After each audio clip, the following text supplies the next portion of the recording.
3 ways a fearful avoidant shows up in casual dating. And the last one will clarify a common misunderstanding. Casual dating often doesn't work for a fearful avoidant, not because they don't want closeness, but they want more connection than casual dating really allows. However, casual dating might appear safer at first for a fearful avoidant. There are, lower expectations. There's no emotional exposure. They think they don't have to fear betrayal or losing their independence. There's more control.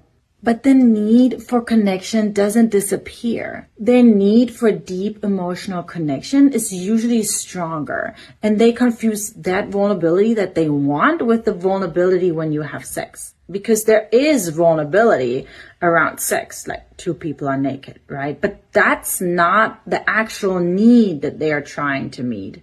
But that need is in their subconscious, so they're not consciously aware.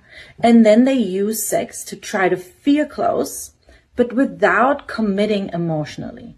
And I've seen this dynamic oftentimes that fearful avoidants, they cross their own boundaries about physical intimacy, and then they feel committed and feeling starts forming because they feel some sort of closeness through sex.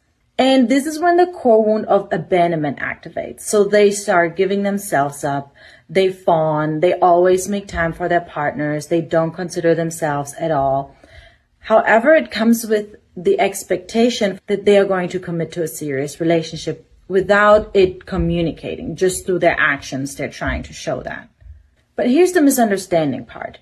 So when the partner doesn't comply with that or doesn't want to commit, the fearful avoidant feels resentment, and the betrayal wound gets activated, and the push-pull begins, right? They want closeness, but they feel betrayed.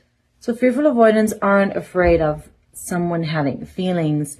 They're afraid of being emotional vulnerable and to communicate openly about that because of what closeness has meant to them in the past.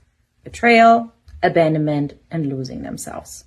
And because fearful avoidants crave emotional romantic connection, often casual dating doesn't satisfy them long term.